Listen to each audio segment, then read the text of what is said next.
मेरे परिवारजनों के बीच मनाऊं। और इसीलिए हर दिवाली मैं मेरे परिवारजनों के बीच मनाने के लिए आता हूं, क्योंकि आप मेरे परिवारजन हैं, मैं आपका परिवार का साथी हूं। तो मैं यहाँ प्रधानमंत्री के रूप में नहीं आया हूं, मैं आपके परिवार के एक सदस्य के रूप में आया हूं। आप सभी के बीच आना, जो भाव अपने परिवार के बीच जाकर के होता है, वही भाव मेरे मन में होता है। और जब से मैं इस संवैधानिक जिम्मेवारी को संभाल रहा हूं, आज उसको 20 साल से भी अधिक समय हो गया। बहुत लंबे अरसे तक मुझे देशवासियों ने इस प्रकार की सेवा का मौका दिया। पहले गुजरात वालों ने दिया, अब देशवासियों ने दिया। लेकिन मैंने हर दिवाली सीमा पर तैनात आप मेरे परिवारजनों के बीच बिताई है। आज मैं फिर आपके बीच आया हूं, आपसे एक नई ऊर्जा लेकर के जाऊंगा, नया उमंग लेकर के जाऊंगा, नया विश्वास लेकर के जाऊंगा। लेकिन मैं अकेला नहीं आया हूं, मैं मेरे साथ 130 करोड़ देशवासियों के आशीर्वाद आपको लेकर के आया हूं। ढेर सारा आशीर्वाद लेकर के आया हूं आपके लिए। आज शाम को दिवाली पर एक दिया आपकी वीरता को, आपके शौर्य को, आपके पराक्रम को, आपके त्याग और तपस्या के नाम पर, और जो लोग देश की रक्षा में जुटे हुए हैं, ऐसे आप सबके लिए हिंदुस्तान का हर नागरिक वो दिए की ज्योत के साथ आपको अनेक अनेक शुभकामनाएं भी देता रहेगा। और आज तो मुझे पक्का विश्वास है कि आप घर पर बात करेंगे, हो सका तो फोटो भी भेज देंगे। और मुझे पक्का विश्वास आप कहेंगे, हाँ यार इस बार तो दिवाली कुछ और थी, कहेंगे ना। देखिए आप रिलैक्स हो जाइए, आप कोई आपको देखते नहीं है, आप चिंता मत कीजिए।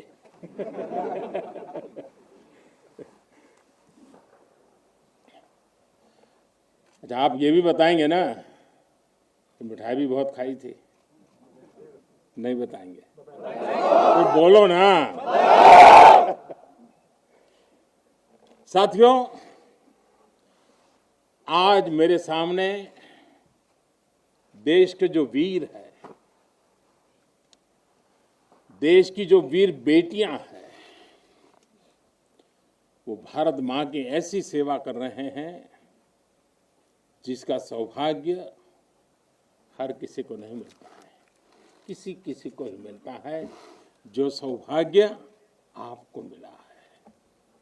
मैं देख रहा हूं, मैं महसूस कर रहा हूं, आपके चेहरे के उन मजबूत भावों को मैं देख रहा हूं। आप संकल्पों से भरे हुए हैं, और यही आपके संकल्प, यही आपके पराक्रम की पराकाष्ठा करने की भावनाएं, चाहे हिमालय हो, रेगिस्तान हो, बर्फीली चोटियां हो, गहरे पानी हो, कहीं पर भी आप लोग मां भारती का एक जीता जागता सुरक्षा कवच है।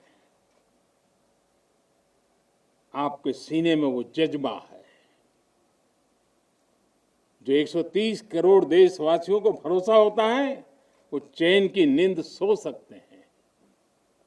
आपके सामर्थ्य से देश में शांति और सुरक्षा, एक निश्चिंतता होती है, एक विश्वास होता है। आपके पराक्रम की वजह से हमारे पर्वों में प्रकाश फैलता है, खुशियां भर जाती हैं, हमारे पर्वों में चार चांद लग जाते हैं। अभी दीपावली के बाद गोवर्धन पूजा, फिर भैया दूज और छठ पर्व भी बिल्कुल गिनती के दिनों में सामने आ रहा है। आपके साथ ही मैं सभी देशवासियों को नौशेरा की इस वीर वसुंधरा से इन सभी पर्वों के लिए देशवासियों को भी बहुत बहुत शुभकामनाएं देता हूं। देश के अन्य हिस्सों में बड़ी संख्या में लोग आज दिवाली का जब दूसरा दिन होता है तो नववर्ष की भी शुरुआत करते हैं, और हमारे यहाँ तो हिसाब किताब भी दिवाली से पूरा होता है और दिवाली के दूसरे दिन से शुरू होता है। खास करके गुजरात में कल नया साल होता है। तो मैं आज नौशेरा की इस वीर भूमि से गुजरात के लोगों को भी और जहाँ जहाँ नववर्ष मनाते हैं उन सबको भी अनेक अनेक मंगल कामनाएं उनके लिए देता हूँ। साथियों, जब मैं यहाँ नौशेरा की पवित्र भूमि पर उतरा, यहाँ की मिट्टी का स्पर्श किया, तो एक अलग ही भावना, एक अलग ही रोमांच से मेरा मन भर गया। यहाँ का इतिहास भारतीय सेना की वीरता का जयघोष करता है। हर चोटी से उस जयघोष सुनाई देता है। यहाँ का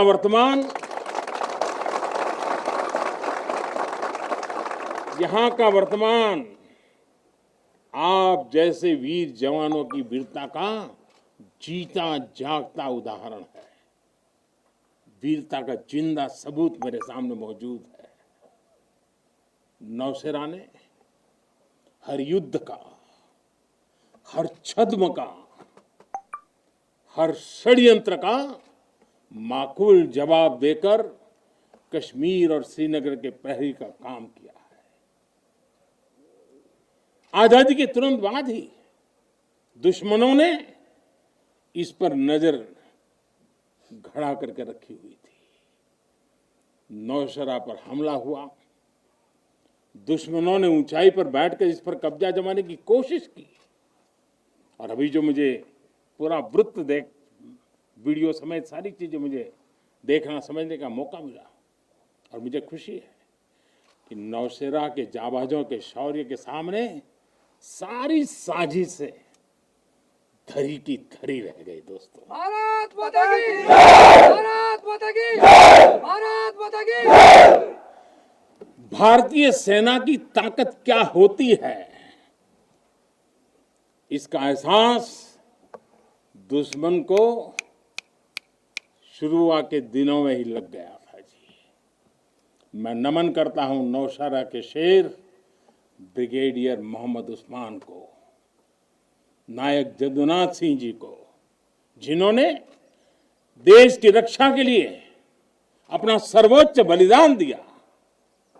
मैं प्रणाम करता हूं लेफ्टिनेंट आर राणे को, जिन्होंने भारतीय सेना की जीत का रास्ता प्रशस्त किया था। ऐसे कितने ही वीरों ने नौशेरा की इस धरती पर गर्व की गाथाएं लिखी, अपने रक्त से लिखी है, अपने पराक्रम से लिखी हैं, अपने पुरुषार्थ से लिखी हैं, देश के लिए जीने मरने के संकल्पों से लिखी है। अभी मुझे, ये मेरा सौभाग्य था कि दिवाली के इस पवित्र त्योहार पर मुझे आज दो ऐसे महापुरुषों के आशीर्वाद प्राप्त करने का सौभाग्य मिला। मेरे जीवन में एक प्रकार से अनमोल विरासत है। मुझे आशीर्वाद मिले श्री बलदेव सिंह और श्री बसंत सिंह जी। ये दोनों महापुरुष बाल्यकाल में मां भारती की रक्षा के लिए फौज के साथ कंधे से कंधा मिलाकर के साधनों के अभाव के बीच भी, और जब मैं आज सुन रहा था उनको, वही जज्बा था जी, वही मिजाज था, और वर्णन ऐसे कर रहे थे जैसे आज ही अभी से लड़ाई के मैदान से आए हैं, ऐसा वर्णन कर रहे थे। आजादी के बाद हुए युद्ध में ऐसे अनेकों स्थानीय किशोरों ने ब्रिगेडियर मोहम्मद उस्मान के मार्गदर्शन से बाल सैनिक की भूमिका निभाई थी। उन्होंने अपने जीवन की परवाह न करते हुए उतनी कम उम्र में देश की सेना के साथ कंधे से कंधा मिलाकर के काम किया था, सेना की मदद की थी। नौशेरा के शौर्य का ये सिलसिला तब से जो शुरू हुआ, न कभी रुका है न कभी झुका है। यही तो नौशेरा है। भारत माता की, भारत माता की। सर्जिकल स्ट्राइक में यहाँ की ब्रिगेड ने जो भूमिका निभाई, वो हर देशवासी को गौरव से भर देता है। और वो दिन तो मैं हमेशा याद रखूंगा, क्योंकि मैं कुछ तय किया था सूर्यास्त के पहले कि सब लोग लौट करके आ जाने चाहिए, और मैं हर पल फोन की घंटी पर टिकटिका के बैठा हुआ था कि आखिर से आखिर मेरा जवान पहुंच गया क्या, और कोई भी नुकसान किए बिना ये मेरे वीर जवान लौट करके आ गए, पराक्रम करके आ गए, सिद्धि प्राप्त करके आ गए। भारत माता की, भारत माता की, भारत माता की। सर्जिकल स्ट्राइक के बाद यहां अशांति फैलाने के अनगिनत कुत्सित प्रयास हुए, आज भी होते हैं, लेकिन हर बार आतंकवाद को मुंह तोड़ जवाब मिलता है। असत्य और अन्याय के खिलाफ इस धरती में एक स्वाभाविक प्रेरणा है, माना जाता है, और मैं मानता हूं ये अपने आप में बड़ी प्रेरणा है। ऐसा माना जाता है कि पांडवों ने भी अज्ञातवास के दौरान अपना कुछ समय इसी क्षेत्र में व्यतीत किया था। आज आप सबके बीच आकर मैं अपने आप को यहां की ऊर्जा से जुड़ा हुआ महसूस कर रहा हूं। साथियों, इस समय देश अपनी आजादी के 75 वर्ष का पर्व मना रहा है। आजादी का अमृत महोत्सव गुलामी के लंबे कालखंड में असंख्य बलिदान देकर हमने ये आजादी हासिल की है। इस आजादी की रक्षा करने का दायित्व हम सभी हिंदुस्तानियों के सर पे है, हम सबकी जिम्मेवारी है। आजादी के अमृत काल में हमारे सामने नए लक्ष्य हैं, नए संकल्प हैं, नई चुनौतियां भी हैं। ऐसे महत्वपूर्ण कालखंड में आज का भारत अपनी शक्तियों को लेकर भी सजग है और अपने संसाधनों को लेकर भी। दुर्भाग्य से पहले हमारे देश में सेना से जुड़े संसाधनों के लिए ये मान लिया गया था कि हमें जो कुछ भी मिलेगा विदेशों से ही मिलेगा। हमें टेक्नोलॉजी के मामले में झुकना पड़ता था, ज्यादा पैसे खर्च करने पड़ते थे।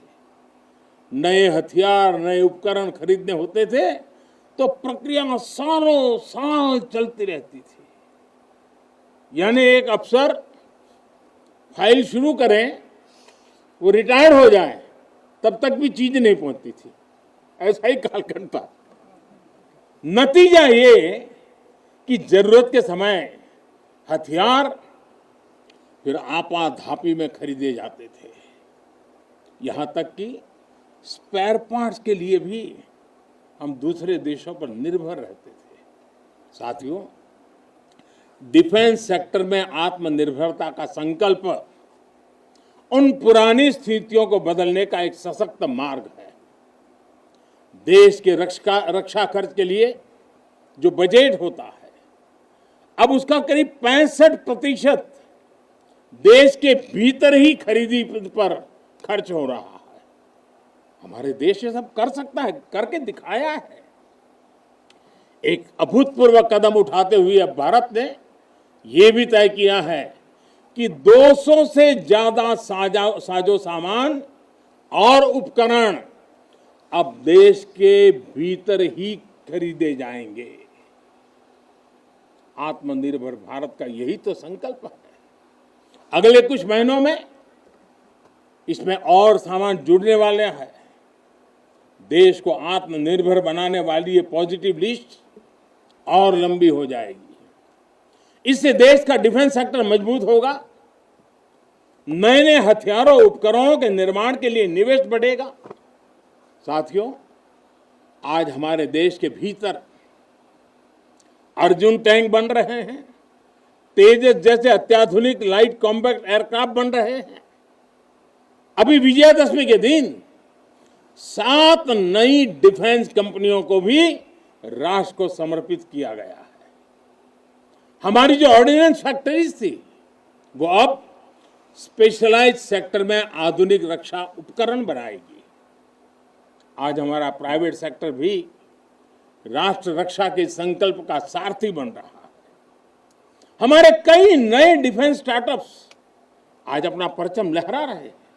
हमारे नौजवान 20, 22, 25 साल के नौजवान क्या क्या चीजें लेकर के आ रहे हैं, गर्व होता है।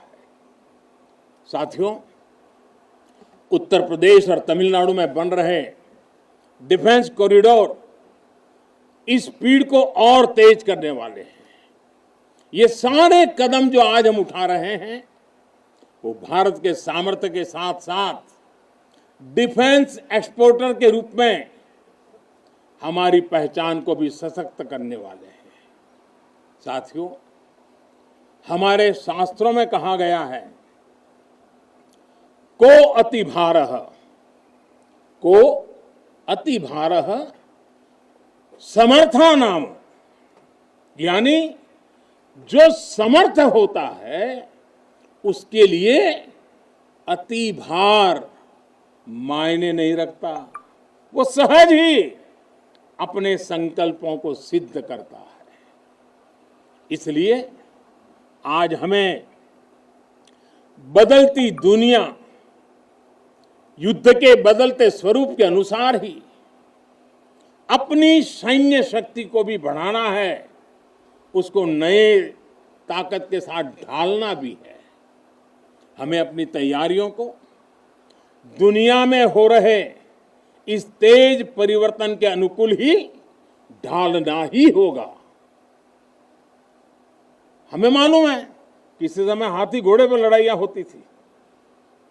अब कोई सोच नहीं सकता हाथी घोड़े की लड़ाई, रूप बदल गया।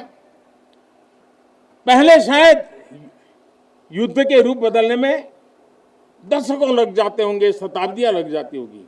आज तो सुबह एक तरीका होगा तो शाम को दूसरा तरीका होगा लड़ाई का। इतनी तेजी से टेक्नोलॉजी अपनी जगह बना रही है।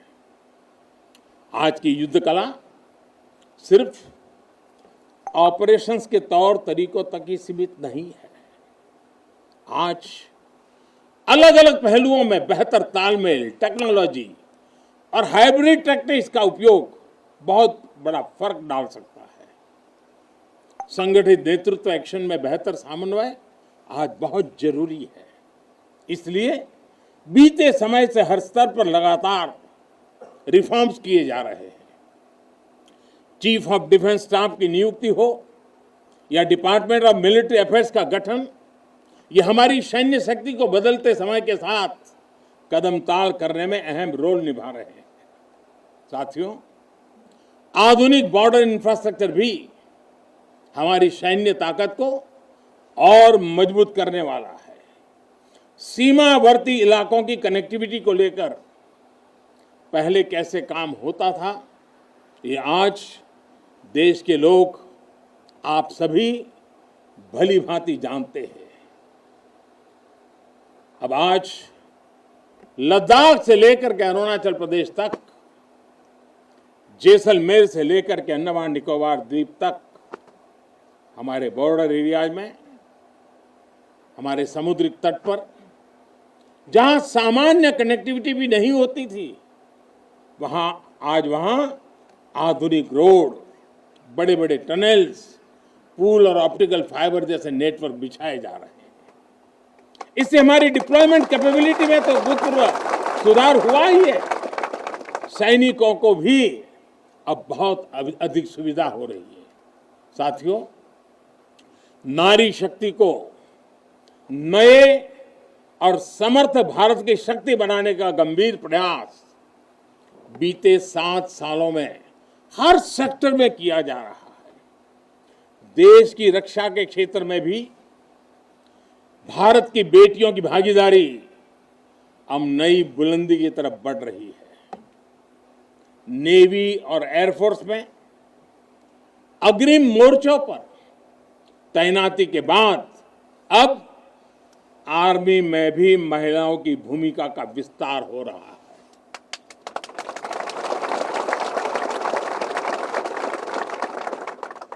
मिलिट्री पुलिस के द्वारा बेटियों के लिए खोलने के बाद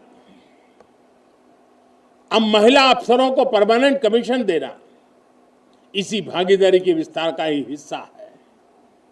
अब बेटियों के लिए नेशनल डिफेंस एकेडमी, राष्ट्रीय मिलिट्री स्कूल और राष्ट्रीय इंडियन मिलिट्री कॉलेज जैसे देश के प्रीमियर मिलिट्री संस्थानों के दरवाजे खोले जा रहे हैं।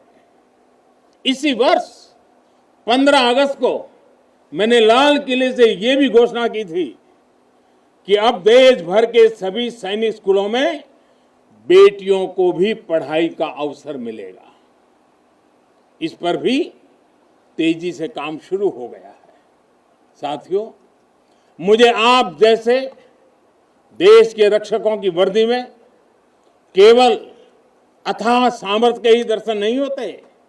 मैं जब आपको देखता हूं तो मुझे दर्शन होते हैं अटल सेवा भाव के, अडिग संकल्प शक्ति के और अतुलनीय संवेदनशीलता के। इसलिए भारत की सेना दुनिया की किसी भी दूसरी सेना से अलग है। उसकी एक अलग पहचान है। आप विश्व की शीर्ष सेनाओं की तरफ एक प्रोफेशनल फोर्स तो है ही, लेकिन आपके मानवीय मूल्य, आपके भारतीय संस्कार आपको औरों से अलग एक असाधारण व्यक्तित्व के धनी बनाते हैं। आपके लिए सेना में आना एक नौकरी नहीं है। पहली तारीख को तनख्वाह आएगा इसके लिए नहीं आए हैं आप लोग। आपके लिए सेना में आना एक साधना है, साधना। जैसे कभी ऋषि मुनि साधना करते थे ना, मैं आपके हर एक के भीतर वो साधक का रूप देख रहा हूं। और आप मां भारती की साधना कर रहे हैं। आप जीवन को उस ऊंचाई पर ले जा रहे हैं कि जिसमें 130 करोड़ देशवासियों की जिंदगी जैसे आपके भीतर समाहित हो जाती है। ये साधना का मार्ग है। और हम तो भगवान राम में अपने सर्वोच्च आदर्श खोजने वाले लोग हैं। लंका विजय करने के बाद भगवान राम जब अयोध्या लौटे थे तो यही उद्घोष करके लौटे थे